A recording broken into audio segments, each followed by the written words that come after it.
কি ক'ব কেনেকুৱা আচলতে আমাৰ চৰকাৰৰ উন্নয়নে কপাইছে আমাৰ চৰকাৰ যেতিয়া আমাৰ ইমান নিস্বাৰ্থভাৱে উইদাউট কৰাপশ্যন ৰাইজৰ আঁচনি ৰাইজৰ ওচৰলৈ পৌঁছাই দিব পাৰে গতিকে ডক্টৰ হিমন্ত বিশ্ব শৰ্মা ডাঙৰীয়াই ৰাইজৰ মাজতে থাকে ৰাস্তাৰ বয়সীয়াল ব্যক্তিয়ে মহিলা এগৰাকীক কোলাত তুলি লয় ইমান মৰম তেখেতৰ অন্তত ৰাইজৰ প্ৰতি এতিয়া ৰাইজে সেইটো অনুভৱ কৰেতো গতিকে পঞ্চায়ত নিৰ্বাচনটো আচলতে আগতে যিমান এটা চেলেঞ্জিং আছিল আগৰ বছৰবিলাকত এইবাৰ পঞ্চায়ত নিৰ্বাচন বুলি আমাৰ সেই ভয় ভাৱটো নাই আগতে মানে প্ৰতিদ্বন্দ্বিতা হৈছিল এতিয়াতো প্ৰতিদ্বন্দ্বিতা হোৱা নাই বিনা প্ৰতিদ্বন্দ্বিতাৰে জিলা পৰিষদ প্ৰেচিডেণ্ট কাউন্সিলৰ যদি এনেকৈ নিৰ্বাচিত হয় এইটোতো অসমে ৰেকৰ্ড কৰিছে ভাৰতত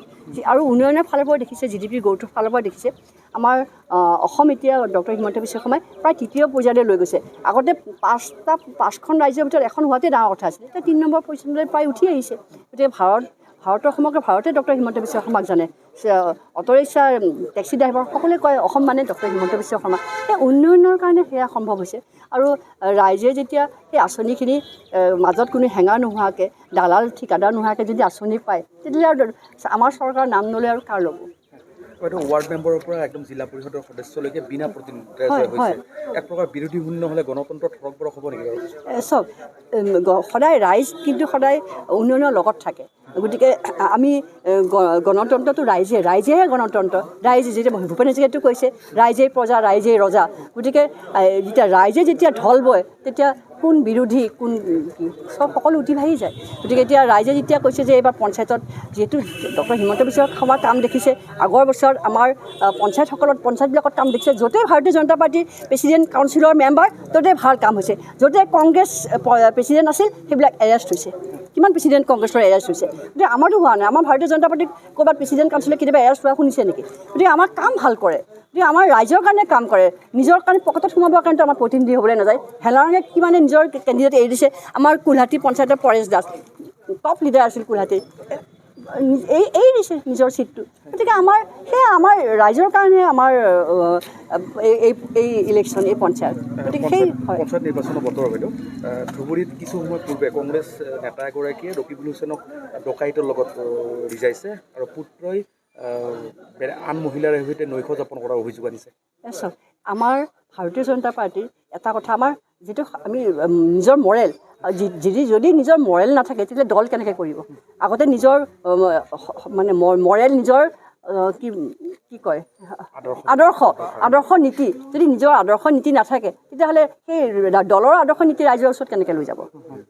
গতিকে আমি সঁচাকৈ ধিক্কাৰ দিছোঁ এনেকুৱা ধৰণৰ ঘটনাবিলাক চাৰিওফালে ফুল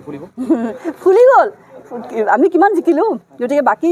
দুই এটা সমষ্টিত আছে তেওঁলোকে ক'লে অপজিশ্যন দুৰ্বল তেওঁলোকে ইতিমধ্যে চাৰেণ্ডাৰ কৰিছে মাত্ৰ ৰিজাল্টত অপেক্ষা আপোনালোকে সাংঘাতিক ভাল বিজেপিৰ কাৰণে ভাবিব নোৱাৰা পৰিস্থিতি ইয়াতে কোনো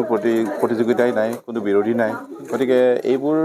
উন্নতিৰ কাৰণে হৈছে অসমৰ উন্নতি হিমন্ত বিশ্ব শৰ্মা ডাঙৰীয়াৰ চৰকাৰৰ উন্নতি আমাৰ দলৰ উন্নতি এই যেনেকৈ আমি কাম কৰিছোঁ এতিয়া চাওক আজি দল বুলিবলৈ ক'লে তেওঁলোকৰ আমাৰ বিৰোধী নাই তথাপিও কিন্তু আজি মই ৰাতিপুৱাৰ পৰা লাষ্ট 2 দিনৰ পৰা যেনেকৈ দলে যিখন নীতি আদৰ্শ দেখুৱাইছে আমাৰ সকলো নেতা সকলো কৰ্মী আমি ৰাতিপুৱাৰ পৰা কাম কৰি গৈছোঁ কিন্তু আমাৰ এনেকৈ আমি কাম কৰি গৈছোঁ যে আমাৰ যেন বিৰোধী আছে গতিকে সেইবিলাক এটা সংবিধান আমাৰ দলে শিকাইছে নীতি নিয়ম শিকাইছে তেনেকৈ আমি কাম কৰি গৈছোঁ এই কৰাৰ ফলত কি হৈছে আমাৰ সদায় এটা কাৰ্যকৰ্তাবিলাকৰ এটা উৎসাহ আছে আৰু তেনেকৈ আমাৰ গ্ৰাউণ্ড লেভেল ৱাৰ্কটো ইমান সুন্দৰকৈ চলি আছে যে কোনোবা যদি বিৰোধী থাকেও সি কোনো চান্স নাপায় সদায় ভাৰতীয় জনতা পাৰ্টীয়ে হ'ব আৰু আমাৰ মিত্ৰ দলৰ লগত লাগি যিকেইটা ছিট আছে সকলো ভাৰতীয় জনতা পাৰ্টী জিকিব এইবাৰ হাজো অঞ্চলত সদায় এটা প্ৰশ্ন আহিছিলে এইবাৰ হাজো অঞ্চলতো আপুনি গল্ডেন আখৰে আপুনি সোণালী আখৰে দেখিব এইবাৰ ৰিজাল্ট হ'ব আৰু খুব ভাল সময় আহিছে আৰু খুব ভাল সময় ক্ৰমান্বয়ে মাইনৰিটি যিখিনি ডাঙৰ কথা সদায় হাজোত সংখ্যালঘুৰ কথা এটা আহিছিলে আমাৰ ভোটবিলাক জেনেৰেলি আমি ভাৰতীয় জনতা পাৰ্টী নোপোৱাৰ এটা অভিযোগ আহিছিলে এইবোৰ কথা নেওচি পেলাই এতিয়া দেখিব আপোনাৰ আমাৰ ভাৰতীয় জনতা পাৰ্টী যে আগবাঢ়ি যাব এই হাজোৰ কাৰণে একদম দেখিব সোণালী আখৰ চলিব আৰু 26ত সাংঘাতিক এটা ৰিজাল্ট এই স্থানৰ পৰা আমি পাম বুলি ভাবিছোঁ কাৰণ যি ধৰণৰ আমাৰ ৰিজাল্ট আহিছে কোনো বিৰোধীয়ে নাই কেণ্ডিডেটে টিকেট লৈছিলে তেওঁলোকে টিকেট নিজে এৰি দিছে কাৰণ তেওঁলোকে দেখিছে তেওঁলোকে ভোট নাপাব গতিকে তেওঁলোকে বিনা প্ৰতিদ্বন্দ্বিতাত নিজে আমাৰ বিজেপি পাৰ্টিক দিছে আৰু তেনেকৈ আমাৰ বিজেপি পাৰ্টি দেখক আজি ইয়াতে সংখ্যালঘুবিলাকৰ লিডাৰক চাওক তেওঁলোক আহিছে আৰু ইমান আদৰ্শ আমাৰ এজন লিডাৰে নিজে কৈছে যে মই মোৰ ভোটটো তেখেতক দি দিছোঁ, তেখেতক ছিটটো দিছোঁ তেওঁ জিকিবৰ কাৰণে। গতিকে চবফালে ভাৰতীয় জনতা পাৰ্টি, ইয়াত কোনো বিৰোধী নাই। আমি ৰাতিপুৱাৰ পৰা আমি ছাৰ্ভে কৰিছোঁ, নৰ্থ কামৰূপ আমি ডিষ্ট্ৰিক্টত ঘূৰিছোঁ, ইয়াত কোনো বিৰোধী নাই, 100% ভাৰতীয় জনতা পাৰ্টি।